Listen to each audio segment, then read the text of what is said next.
Había buena comida, puede ser, pero había otras cosas también que no eran tan buenas. Había látigos, había jornadas largas, tenían que trabajar sin parar, porque si no un capataz iba a estar allí para castigarlos. De eso no se acordaron. Es como si tuvieran una memoria selectiva, como a veces pasa con nosotros. Nos acordamos de cosas que apelan a algo en nosotros, pero no nos acordamos de otras cosas que no eran tan buenas. No se acordaban de cómo los habían tratado los egipcios, porque el buen trato les duró muy poco. O sea, 30 años desde que José los trajo a Egipto, y él permaneció siendo el líder por allí. Pero cuando apenas vino el nuevo presidente, el nuevo faraón, las cosas cambiaron. Y a partir de ahí, 400 años de ser esclavos. Y entonces uno se pregunta, ¿por qué alguien quisiera volver atrás? Y claro, voy a tratar de tener empatía con ellos para encontrar respuestas hoy para nosotros en lo que estamos viviendo. ¿Se ha dado cuenta usted que lo mejor que le puede pasar a uno cuando está en un lugar transitorio, en un lugar que no es familiar para uno, es encontrarse algo que sea familiar para uno? Cuando uno tiene muchos días de estar fuera de casa, lo mejor que puede pasar es encontrarse con alguien que le ofrece un platillo de casa. ¿No les ha pasado a ustedes? Nos pasa mucho con nuestros hermanos latinoamericanos, aún con nuestros hermanos mexicanos, que tienen esa comida espectacular que todos conocemos y disfrutamos. Aún ustedes, cuando uno come aquí en sus casas o come en un restaurante, casi siempre nos dicen, bueno, esto es lo más cerquita que podemos llegar del sabor de México, pero no es igual. Y cuando usted logra escaparse para México, si puede, ay, qué gusto se da usted cuando las señoras hacen esas tortillas y huele a tortillas de veras. ¿Verdad que sí? O le huele a usted a la arepa como es, la arepa colombiana espectacular, o la arepa también venezolana también, o las cachacas, o qué sé yo, cachapas, perdón, yo siempre les cambié el nombre. Usted dice, las hacíamos en Estados Unidos, pero es que cuando uno vuelve a su país, porque el tema es que cuando uno está en aguas que no son conocidas, nada se siente mejor que probar lo conocido, ¿sí o no? Aunque lo conocido tuviera sus peros. Como decían por ahí un dicho, ¿se acuerdan ustedes? Mejor es viejo conocido que nuevo por conocer. Y a Israel le pasó eso. Están en una tierra, en un desierto donde todo es diferente, etcétera. No es lo que ellos estaban acostumbrados a tener, y por lo tanto lo que resulta más apetecible en ese momento es: denme algo de lo que yo antes tenía, aunque no fuera tan bueno. ¿Por qué querrían volver a eso? ¿Por qué querrían volver a Egipto? Bueno, yo contesto una pregunta antes de ir a eso en detalle. ¿Por qué Israel paró en Egipto? ¿Se acuerdan ustedes? Llegaron a Egipto porque tuvieron mucha hambre. ¿Se acuerdan? Se estaban muriendo de hambre. El hambre es poderosa. El hambre, tomada desde una perspectiva espiritual o filosófica, el hambre nos empuja a nuevos capítulos. Cuando uno se siente incómodo, realmente incómodo, yo me he dado cuenta, Dios usa la incomodidad para movernos a nuevos niveles. Cuando uno está muy cómodo, y Dios tiene a veces que mover la mesa y patearnos con una patadita de gracia. ¿Para qué? Para que digamos, espérate, yo no me puedo quedar acá. Así le pasó a Israel. Israel no llegó a Egipto por otra cosa, sino es porque tenían hambre. Y hambre hay muchas veces en el corazón de la gente cuando el Espíritu Santo quiere moverlos a algo nuevo, a algo mejor. Y en el caso de Israel les salvó la vida. El hambre, el moverse por hambre, les salvó la vida. Los sacó de una aparente comodidad para llevarlos a un lugar donde podían crecer como pueblo. El hambre y la incomodidad tuvieron un propósito, pero el punto es esta tarde. El tema es que muchas veces cuando tratamos de satisfacer un hambre legítima que tenemos, el lugar donde buscamos llenar esa necesidad termina esclavizándonos, como a Israel. Y ese es el punto. Que a veces los seres humanos tenemos necesidades reales, humanas, pero escogemos mal dónde conseguir satisfacción para esa necesidad. Y lo que nos llenó en un momento nos termina amarrando y oprimiendo después. Y ahí estamos en un problema. Dígame si ese no es el caso de las adicciones. Dígame si no es cierto que muchos comenzaron buscando alivio para un dolor emocional y terminaron atados a las drogas. ¿Por qué? Porque el momento de aquel éxtasis les hacía olvidar el dolor emocional de la soledad, del rechazo, del abuso sexual del que fueron objeto alguna vez.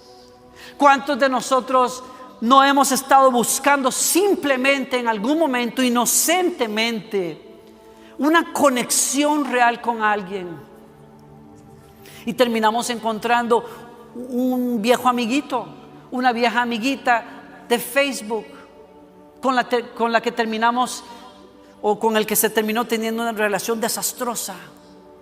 Era la combinación perfecta. Tú y ese excompañero eran la combinación perfecta para un desastre total, pero tu necesidad de intimidad te llevó. O como pasó con otros de nosotros, que esa necesidad profunda de conexión, de saber que somos importantes para alguien, nos termina metiendo en el internet por curiosidad y finalmente atados a la pornografía, como fue el caso de su servidor, desgraciadamente. Yo no lo sabía. Yo me dije a mí mismo cientos de veces, no se puede ser más puerco que esto. ¿Cómo puede ser que una persona decente como yo esté consumiendo pornografía? Porque ¿qué sentido tiene? Yo nunca planeé esto. Mi pastor fue la persona que dio en la llaga cuando me dijo: tú estás buscando intimidad, conexión con una persona, y desgraciadamente hay una serie de funciones en tu cerebro que te conectaron a eso equivocadamente. Y me dijo: tú eres un adorador. Un adorador ama la conexión, pero cuando tú pierdes la conexión con Dios, la tienes que buscar en alguna parte, y a veces el lugar donde quieres saciar no es el mejor. ¿Cuántos de nosotros hemos vuelto cuando nos sentimos inseguros, cuando tenemos hambre? ¿Cuántos de nosotros nos volvemos a buscar reconocimiento, aceptación enfermizamente en las demás personas? ¿Cuántos de nosotros nos volvemos a la crítica y a la autoconmiseración muchas veces porque es lo que teníamos antes, lo que conocíamos? ¿De qué tienes hambre hoy? ¿De qué tienes hambre? No sé si les pasó a ustedes, yo creo que sí, pero la pandemia ha despertado en nosotros la conciencia de que necesitamos estar conectados con los demás, que necesitamos cosas. El punto es a dónde buscamos saciar esa necesidad. El lugar donde tú busques saciar esa hambre determinará el próximo capítulo de tu vida.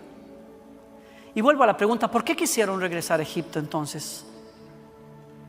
Yo creo que una razón es porque, ya lo dije, quizás estaban acostumbrados a Egipto. En un momento de transición y de cambio, lo que nos es familiar es lo que nos cae mejor, aunque nos haga daño.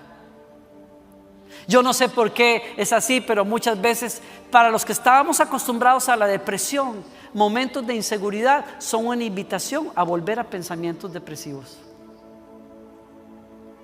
No sé, quizás a usted no le pasó, pero yo era uno de esos muchachos adolescentes que el día que llovía más y que yo me sentía más solo, encendía la radio y buscaba una canción de los Carpenters, la música más blue que uno podía encontrar, y me pegaba a la música de los Carpenters. ¿Por qué? Porque yo no conocía otra cosa. Yo conocía patrones de depresión en mi adolescencia, y cuando me sentía inseguro en el mundo, era más fácil para mí volver a esos pensamientos que tratar de escalar hacia otra cosa, porque no conocía otra cosa. ¿Cuántos han vuelto a relaciones abusivas que uno dice a la persona cuando la está aconsejando: pero mi hija o mi hijo, salga de eso? Pero es que la persona no sabe, no conoce otra cosa. Es más fácil volver a lo que conocías, aunque fuera una porquería, que a buscar algo que tú no conoces. Y así estamos algunos de nosotros, queriendo regresar a Egipto, aunque nos haga daño. El pastor Stephen Furtick decía en una de sus conferencias muy acertadamente: yo creo que el problema no es que tenemos necesidades, el problema es que tenemos que buscar una mejor manera de saciar esa necesidad que no nos esclavice al final.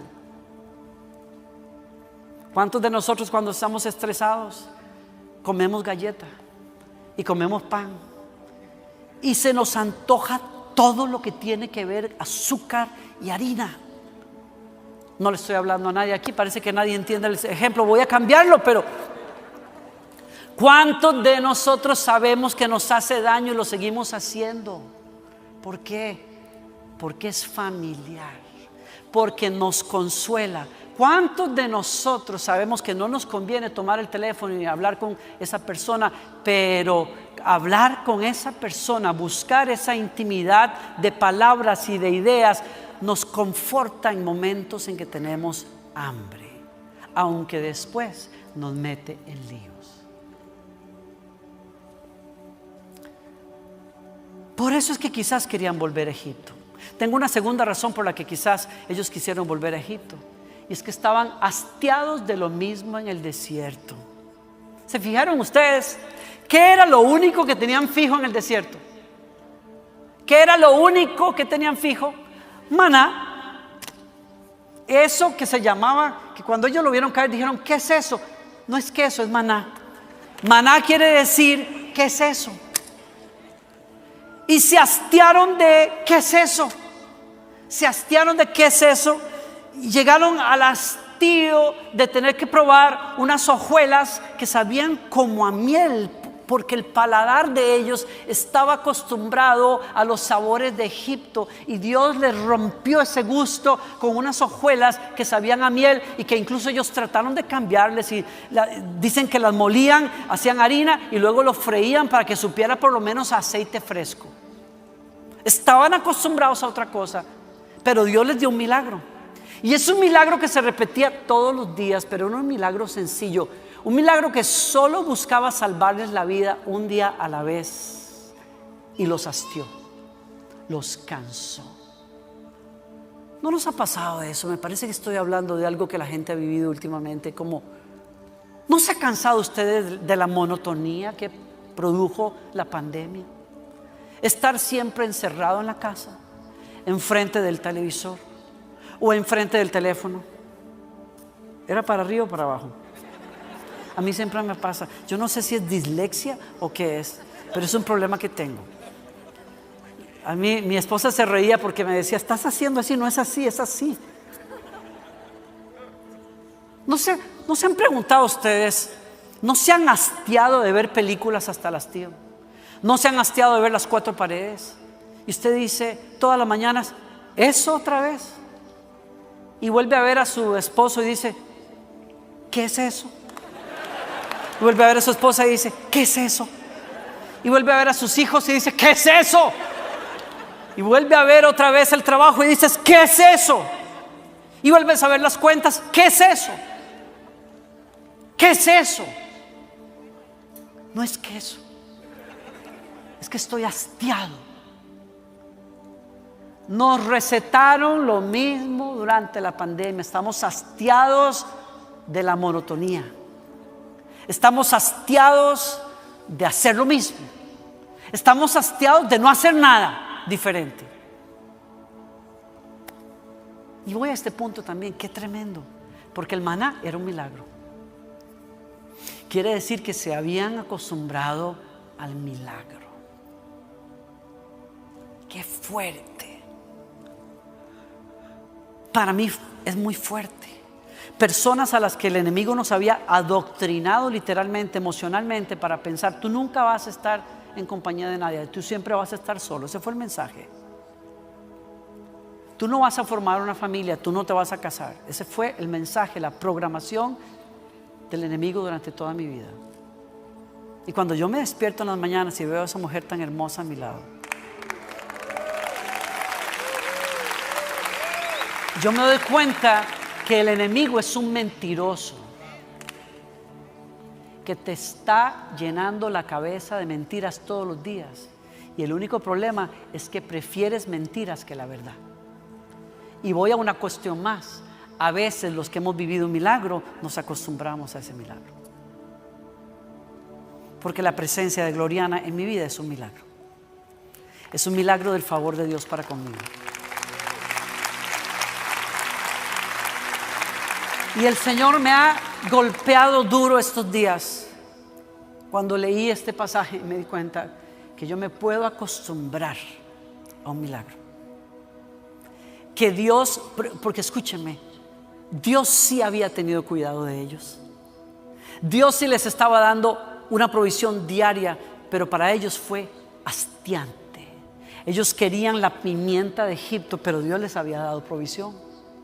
Ellos querían una bodega llena, pero Dios dijo: no, les doy maná un día a la vez. ¿Por qué? Porque, es más, les digo una cuestión más. Les doy una provisión un día a la vez en vez de un almacén, para que tengan que salir a buscarla todos los días. Y les doy algo que tiene un sabor suave para que no les llene el paladar, porque el maná no se supone que se acostumbre. Es decir, ustedes no fueron diseñados para acostumbrarse a comer maná. El maná es temporal, porque el desierto es temporal. Ustedes no se quedan allí. Yo necesito que estén incómodos todavía en el desierto, para que vayan listos a la tierra prometida. Porque si les lleno de manjares el desierto, se me quedan echados allí. Yo no los quiero allí. Ustedes no pueden hastiarse de un milagro que es para sostenerlos un día a la vez, para que aprendan a depender de Dios, para que cuando Él diga vamos, ustedes dicen: voy, Señor.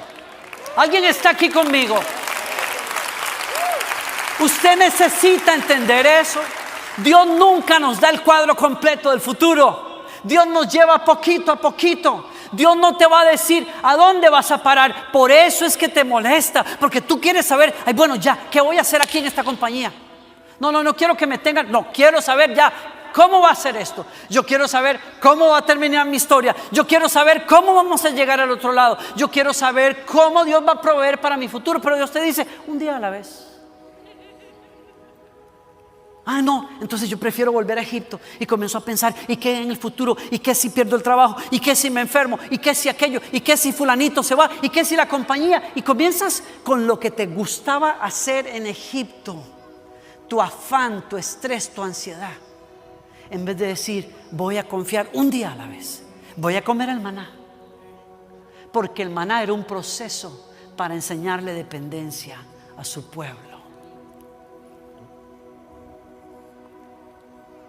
Se cansaron de la monotonía, y la monotonía tenía un propósito, no era para siempre. La tercera razón: querían volver a Egipto porque nada era como antes. Ay, fíjense, había dos cosas ahí en el desierto. Había monotonía, pero había también una cuestión de que nada se parecía a cómo había sido su pasado. ¿A alguien le ha pasado esto durante la pandemia? Todos nos hablan de un nuevo normal, y todo el mundo dice: yo no quiero un nuevo normal, yo quiero lo de antes. ¿Le pasó a usted? ¿Le pasa a usted? A veces me quiero subir aquí ahora con el tapabocas. Los de aquí, los de stage, tienen que decirme: pastor, quítese el tapabocas, ya me estoy acostumbrando. Yo veo a los chicos, a los jóvenes, los chicos y los jóvenes felices, andan en la calle ahí con los tapabocas, ya se acostumbraron, porque para ellos la cuestión es más fácil. Si hay que cambiar, hay que cambian y se acabó. Nosotros no, los viejos somos: yo quiero las cosas como antes, yo quiero poder abrazar a la gente. Ahora ya uno saluda a la gente y yo no sé ni cómo saludar, porque uno se acerca y ¿qué? Abrazo, no abrazo, aquí o la mano, y ya uno no sabe cómo. Yo quiero las cosas como eran antes, porque estas son aguas distintas que yo no he navegado. Qué cosa tan terrible es estar en algo que no es familiar. Y vean los israelitas, la escritura dice: vivían entre tiendas y movidas. O sea, la nube se sentaba y ellos se tenían que sentar y armaban las tiendas y las ollitas acá y la silla aquí, vamos a poner la mesa acá, el florero acá, vamos a hacer el baño allá, ya estamos listos. Y de pronto el día siguiente, cuando estaban acomodados, se volvía a levantar la nube y decía, ay, ahora cómo será recoger los tiliches y las ollas y todo otra vez, y vamos al desierto. Pasaban entre viajes que no sabían a dónde iban a parar y tiendas de campaña. ¿Quién puede vivir así? Vivían entre la monotonía y un mundo que era completamente distinto. Y por eso sentí que Dios me estaba hablando, y quizás le esté hablando a algunos de nosotros. Porque cuando tú vives entre la monotonía del maná y los cambios de una nueva vida en el desierto, ¿saben lo que pasa? Esa situación es una combinación explosiva. Despierta en los seres humanos lo que despertó en los israelitas: antojos exagerados por el pasado. Yo nunca me imaginé que vivir una pandemia iba a despertar tanta cosa en muchos de nosotros y en mí. Yo no me imaginé, pero ha exacerbado cosas en la vida y en la los niveles de enfermedades mentales en las personas se dispararon. Los niveles de infidelidad y de divorcios se dispararon. Los niveles de abuso intrafamiliar se dispararon por las nubes. Se dice que la siguiente pandemia no va a ser precisamente la de un virus, va a ser la de la salud mental de los norteamericanos. Es el siguiente golpe que viene para este país.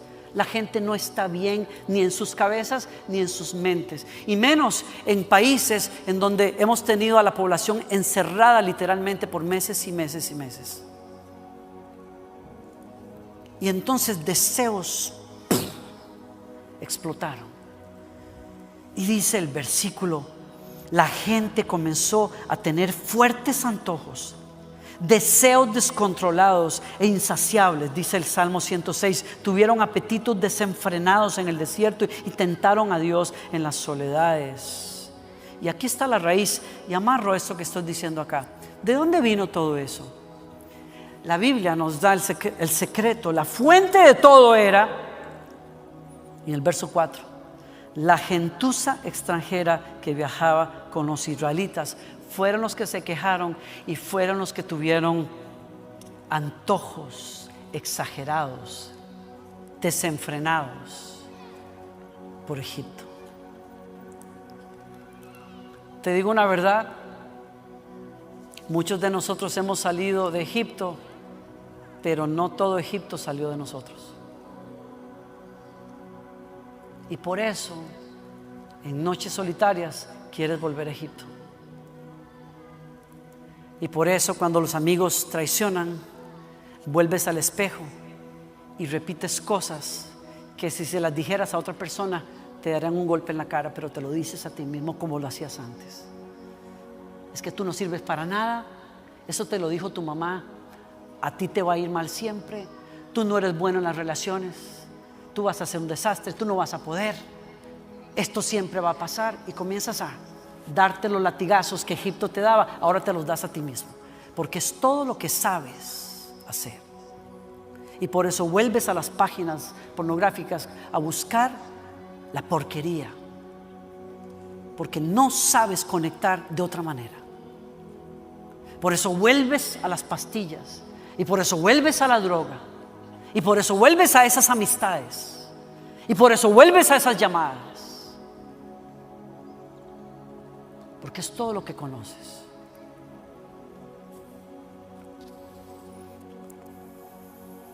Si te digo una cosa, eres cristiano, naciste de nuevo, sí, pero traes la sazón de Egipto en tus labios, en tu lengua. Y para ser cristiano necesitas adquirir un gusto distinto por la verdad. Tú necesitas adquirir un gusto, un paladar distinto. Hay gente que está demasiado acostumbrada a la sal y cuando buscan más salud, tenemos que adquirir un paladar distinto para lograr salud. Algunos de nosotros, cuando tenemos que romper con situaciones de salud, necesitamos adquirir un paladar por los vegetales y por las frutas, porque lo único que se nos ocurre es la tortilla y el bollo de pan de este tamaño. Aplíquelo a lo espiritual. Es igual. Que tengas deseos de volver a Egipto no significa que no hayas nacido de nuevo, significa que estás en una urgente necesidad de adquirir un paladar distinto y tiene que ver con la verdad que Dios dice de ti.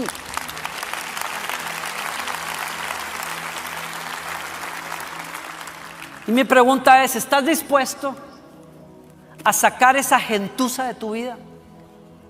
¿Estás dispuesto a que Dios saque esa gentuza? Porque el problema fue ese. Israel salió a recibir la tierra prometida, pero se les guindaron muchos egipcios. Y se les guindaron muchos israelitas casados con egipcios que pensaban como egipcios. Que cuando la cosa se puso caliente en el desierto, lo primero que dijeron es: Dios nos trajo aquí para matarnos. Dios es un Dios injusto, es un mentiroso, nos prometió la tierra prometida y estábamos mejor en Egipto. Sí, estábamos mejor en Egipto. Pues vamos, papito, vaya a Egipto para que le den duro con látigos. Vaya a Egipto para que le pidan no sé cuántos ladrillos sin darle las herramientas. Vaya para que lleve, mire, le gustó Egipto, tome, vuelva a Egipto, vuelva a su depresión, vuelva a los cigarros, vuelva al alcohol, vuelva otra vez a esas fiestas desordenadas, vuelva. Pero no sea selectivo en la memoria, porque usted sabe a dónde conduce. No necesitas volver a Egipto, necesitas adquirir el paladar del Espíritu y de la verdad en tu vida. Necesitas relaciones diferentes, necesitas relaciones que no son codependientes. Necesitas pensamientos nuevos. Necesitas hablarte y verte y pensarte como Dios te ve. Necesitas lugares diferentes. Y la pregunta es: ¿estás dispuesto a sacar esa gentuza? Es más, la pregunta es: ¿estás dispuesto a que Dios saque esa gentuza de tu vida? Solo escuché uno. Están muy callados ustedes, pues está bien. Yo me doy cuenta que cuando están muy callados es porque están recibiendo y están pensando, están tratando de tragarse el asunto. Está bien, no importa. Porque no me podría parar adelante sin antes haberme bajado esto también con un poco de aceite y de oración. Porque cuando Dios me dijo: hay gentuza en tu vida, ¿estás dispuesto a que yo la saque? Para yo sacarla, necesitas un proceso. Y hay muchos que estamos diciéndole al Señor: yo quiero la tierra prometida, pero no queremos el proceso. Yo quiero ser más santo, pero no quiero el proceso. Yo quiero los sueños que Dios tiene para mí, pero no quiero el proceso. Yo quería ser un líder en mi iglesia cuando tenía los 17 años, pero cuando mi pastor jaló mecates, como decimos allá en Costa Rica, o socó las tuercas y me sentó y me dijo: vamos a hablar un poquito tú y yo, a ver, esas amistades con las que tú andas, explícame, ¿por qué insistes en andar con esas amistades? Si tú eres un hombre de Dios, tú eres un muchacho. Y le dije: ay, sí, pastor, tiene razón. Y me fui a hacer exactamente lo mismo que él me había dicho no hagas. ¿En qué terminó eso? El que el pastor me dijo: ¿sabes qué? La puerta está abierta. Y aborté un proceso. ¿Ves? Aborté procesos. Ay, si yo te contara cuántas veces yo he abortado procesos de Dios en mi vida que me iban a llevar más rápido, pero preferí andar 40 días porque no quería el proceso. Quería las uvas de Canaán, pero no quería la conquista de Canaán. Los discípulos decían: Señor, ¿será que la mamá de los discípulos, será que mis hijos pueden sentarse a tu izquierda y a tu derecha? Y él dijo: sentarse pueden, pero eso no está en mis manos, está en el Padre. Pero les hago la pregunta: ¿están dispuestos al bautismo con que yo voy a ser bautizado. ¿Están dispuestos a tomar la copa que yo tengo que tomar? Porque si ustedes quieren la unción del puesto, deberían de pagar el precio por la copa.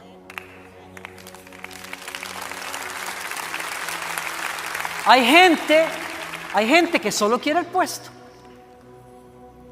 Hay gente que solo quiere el título, pero no quieren subirse las mangas y lavar los pies de los demás.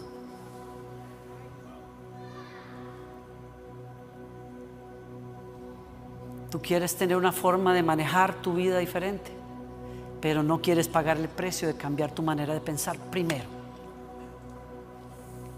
Y eso es algo que Dios nos invita a hacer. Termino acá. ¿Saben cómo se llamó aquel lugar donde ellos se quejaron? La Biblia dice Kibrot Hattava, porque allí sepultaron a los que habían sido codiciosos. El sepulcro de los deseos. Hoy Dios te pone a escoger. O entregas los deseos y tienes una fiesta con Dios, o te quedas pegado en el desierto. ¿Y qué vas a escoger? Los brazos de Dios están abiertos aquí para decirnos: yo quiero llevarte ahí. ¿Y tú? ¿Quieres llegar? Porque esto no es cuestión de desear realmente. Desear, todos deseamos cosas. Deseamos cosas, pero no deseamos lo suficiente lo bueno.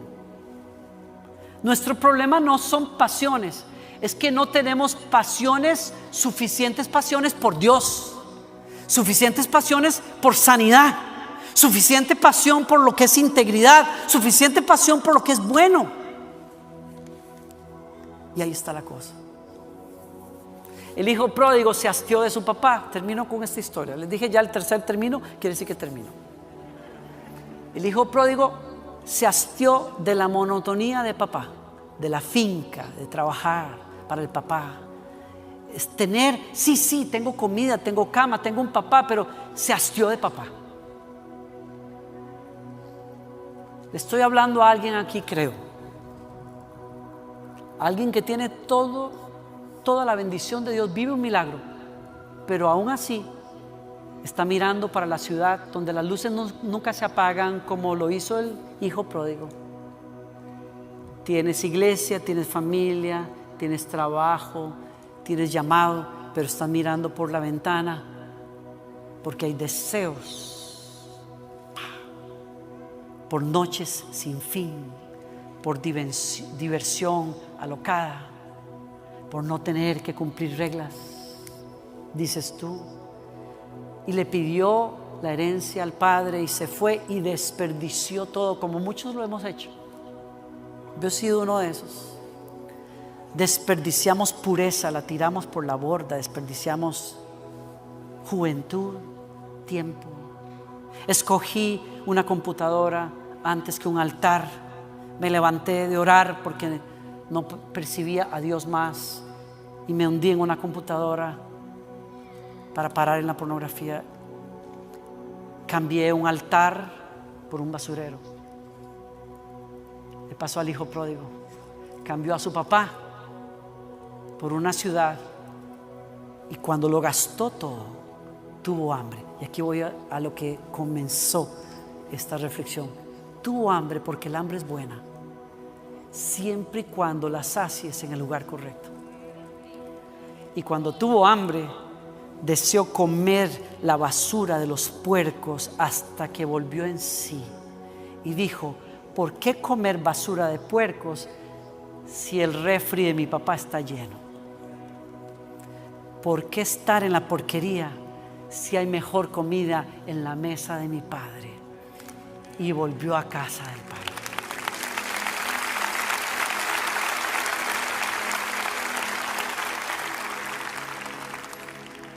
Habrá gente aquí que le dice a Dios: saca la gentuza de mi vida porque yo quiero la fiesta del Padre.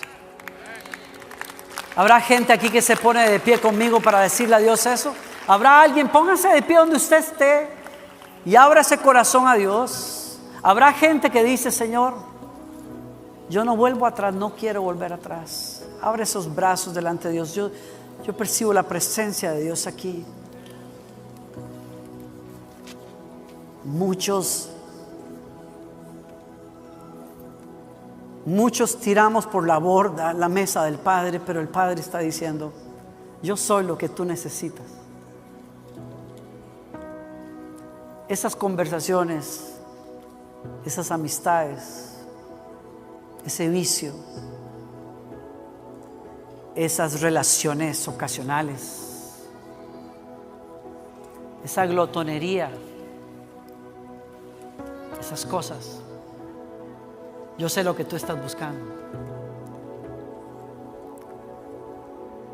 Más de mí, más de mí, más de mí. Ya te cansaste de la mentira, de hablarte mentira, de golpearte con mentira. Compra la verdad.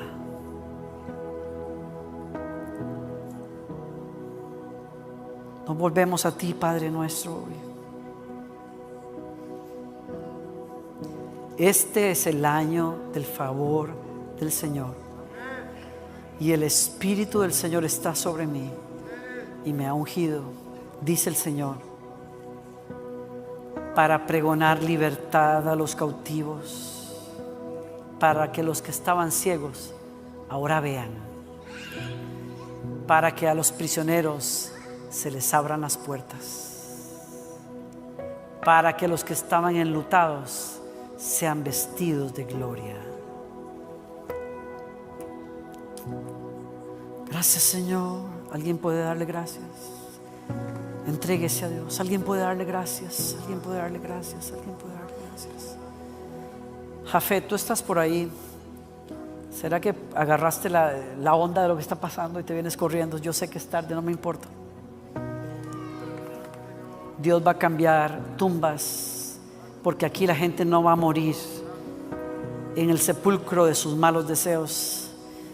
Dios va a crear jardines donde había muerte. Aleluya, aleluya. El viento del Espíritu está soplando hoy aquí. Dios te está diciendo: la maldición que arrastró tu casa se acabó en ti. Se acabó contigo. Eres el primero de una bendición distinta sobre tu casa. El Señor te dice: oigo el sonido de cadenas que se caen, cadenas que se caen, mentiras que se rompen. Yo borro tus borradores, tus notas las deshago, te dijo el Señor hoy. Yo estoy rompiendo tu proyecto de vida, era una miseria. Yo escribo un capítulo nuevo en tu vida y lo estoy haciendo hoy. Lo estoy haciendo hoy. Lo estoy haciendo hoy. Esos patrones de depresión se rompen. Eso de buscar consuelo en el pan se rompe. ¿Alguien le puede dar gracias? ¿Alguien le puede dar gracias? Vamos, levante sus brazos, levante su voz, dígale a Dios lo que usted tiene que decirle. Hable con Dios, clame por esa libertad. Este es el año de la libertad. ¡Oh!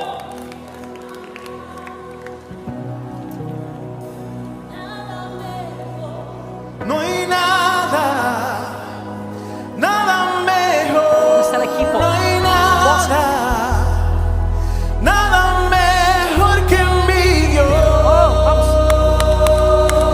¡Se oye!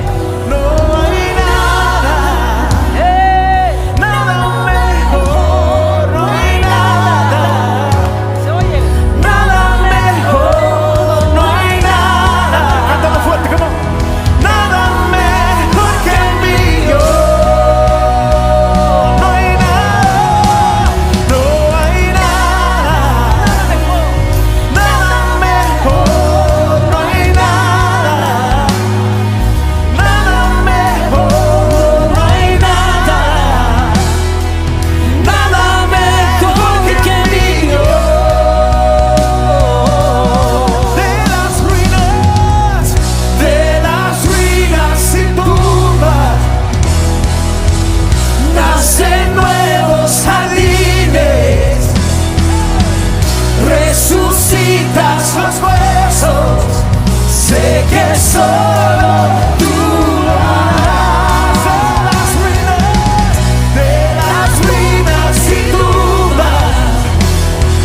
canción me toca fuerte y personalmente. Llevamos unos meses pasando por una necesidad familiar increíble. Y el cantar un día como hoy, que nuestro Dios cambia nuestras tumbas a jardines, es una realidad. Escúcheme bien.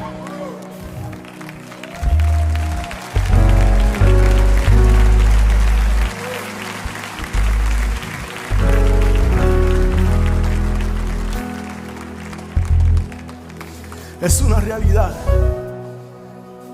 Y a veces venimos a la casa, el pastor lo ha dicho 1000 veces, y yo le pido disculpas por esto, porque me estoy tomando este atrevimiento. Pero a veces venimos a la casa y lo cantamos y lo gritamos y lo brincamos y si usted me conoce a mí, lo bailamos también.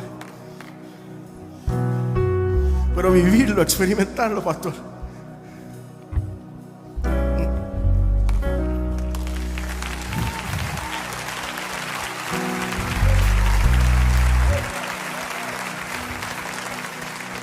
y si Dios lo hizo conmigo, si Dios lo está haciendo con Damaris, Dios lo puede hacer contigo.